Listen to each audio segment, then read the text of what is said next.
Existe um logotipo que, para uma geração inteira de jogadores, era sinônimo de magia. Quando aquele símbolo aparecia na caixa de um jogo, você sabia que ia rodar mais bonito, mais rápido e mais fluido do que qualquer outro lugar. Esse logo era da 3DFX, uma empresa que no fim dos anos 90 não era só líder de mercado de placa de vídeo. Ela era o mercado, dominava tudo, tinha os jogadores na palma da mão e praticamente inventou a placa 3D como a gente conhece hoje. 3 anos depois ela estava falida, os restos vendidos por uma pechincha para a Nvidia, aquela mesma Nvidia que hoje é uma das maiores e mais valiosas empresas do planeta. O golpe final que acabou com a 3DFX veio de dentro, de uma decisão que a própria empresa tomou achando que era genial. Essa é a história da maior tragédia da história das placas de vídeo, a lenda que tinha tudo para ser a Nvidia de hoje e que jogou o império inteiro no lixo com as próprias mãos. Neste vídeo você vai entender tudo isso nos mínimos detalhes.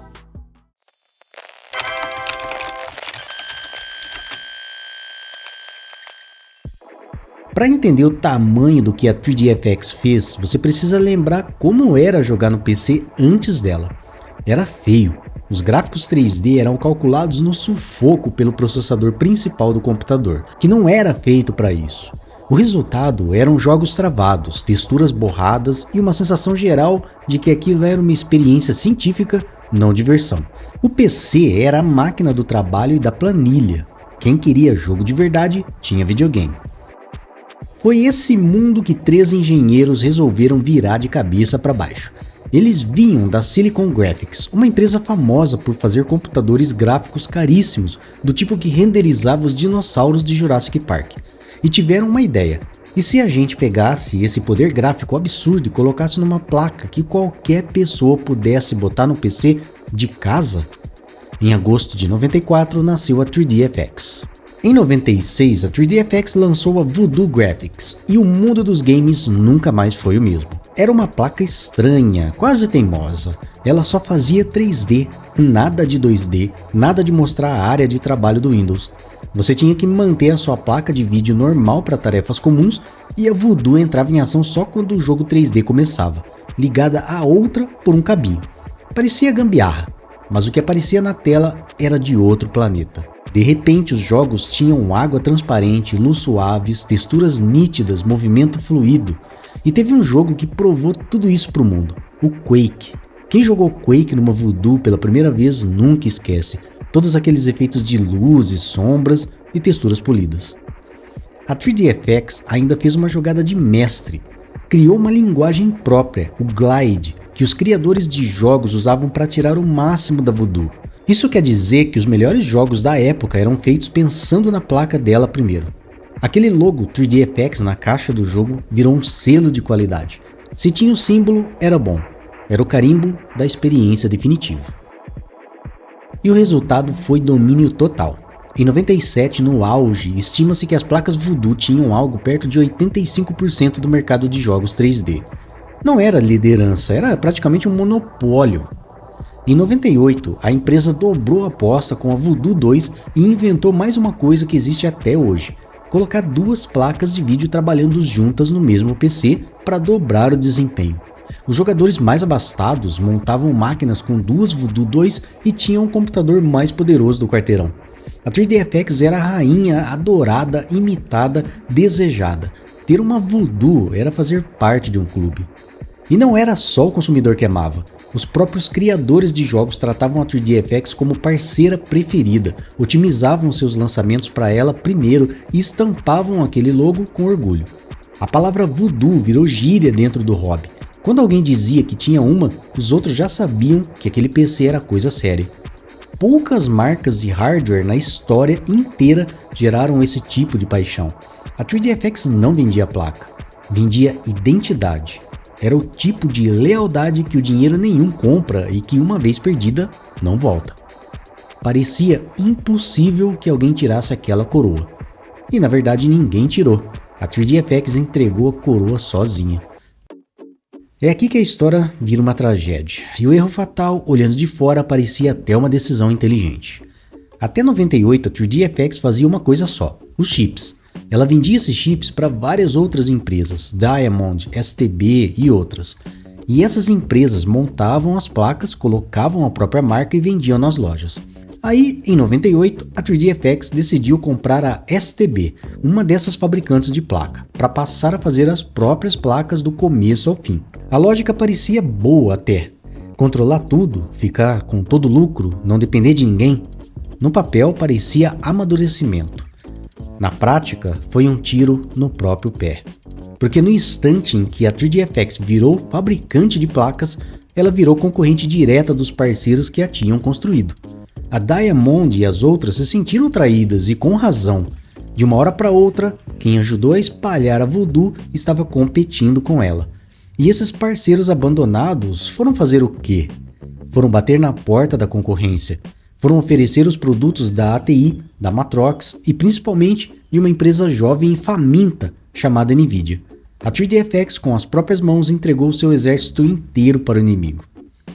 E o pior foi o momento, isso não aconteceu no período qualquer. Aconteceu bem quando a NVIDIA estava subindo e precisando exatamente disso, de parceiros experientes, de acesso às lojas, de gente que soubesse fazer e vender a placa. A 3DFX entregou tudo isso de bandeja no pior momento possível, para o concorrente que mais podia aproveitar. Além disso, comprar e tocar uma fábrica é um negócio completamente diferente de projetar chips. A 3DFX, que era uma casa de engenharia genial, se afogou em logística, estoque e suporte de produto acabado e tirou o olho justamente daquilo que a fez rainha, o próximo chip.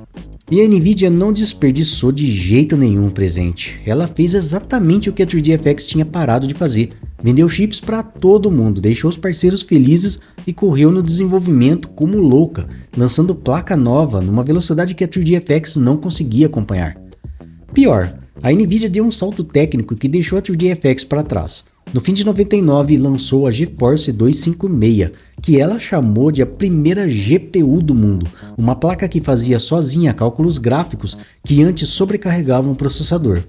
Era uma geração à frente, e ao mesmo tempo a Microsoft empurrava o Direct 3D, uma linguagem gráfica única que funcionava em qualquer placa. Isso corroeu por baixo a maior vantagem da 3DFX. Se o jogo rodava bem em qualquer placa pelo Direct 3D, ninguém precisava mais do glide exclusivo dela. O fosso que protegia o castelo tinha secado. A Voodoo 3 de 99 vendeu bem no começo, mas já nascia atrás. Faltavam recursos que a placa da NVIDIA tinha, como cores mais ricas e texturas maiores. A 3DFX apostou tudo num chip revolucionário de próxima geração, o Rampage, para virar o jogo. Mas o Rampage afundou num atoleiro de desenvolvimento e nunca ficou pronto a tempo. A empresa gastava dinheiro e tempo com a fábrica que tinha comprado, se enrolava com a logística de vender placa pronta e perdia o foco no que sabia fazer de melhor, o chip. A última cartada foi a linha Voodoo 5 em 2000. Chegou tarde, esquentava, consumia energia demais. O topo de linha, a Voodoo 5 6000, era tão faminta que precisava de uma fonte de energia externa própria. Essa placa nunca chegou a ser vendida de verdade. Enquanto a 3DFX tropeçava, os credores dela perderam a paciência. No fim de 2000, começaram a forçar a falência da empresa. Em 15 de dezembro de 2000, foi anunciado que a NVIDIA compraria a maior parte dos bens da 3DFX. As patentes, a marca, a tecnologia e até uns 100 funcionários.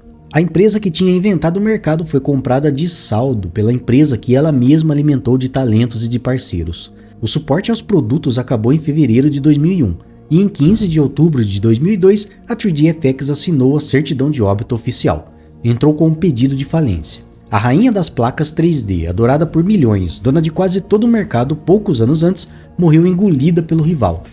Essa é uma das histórias mais trágicas da tecnologia porque o vilão dela não é o rival, é o espelho. A 3DFX tinha tudo. Inventou a categoria, dominou o mercado, criou a tecnologia, tinha os fãs mais leais do mundo. Ninguém a derrubou de fora, ela se derrubou de dentro quando trocou o modelo que funcionava por um sonho de controlar tudo, traiu os parceiros que a construíram, perdeu o foco e deu tempo para um concorrente faminto ultrapassá-la. É o retrato perfeito da arrogância de quem acha que por estar no topo é intocável. A NVIDIA, que herdou os parceiros, os engenheiros e as patentes da 3DFX, virou a empresa mais valiosa do mundo décadas depois.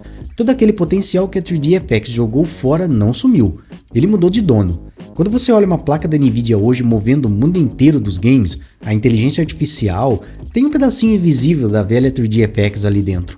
Poucos anos antes, em 96, a própria Nvidia chegou perto da falência. As duas pioneiras da placa 3D estiveram, cada uma no seu momento, à beira do abismo.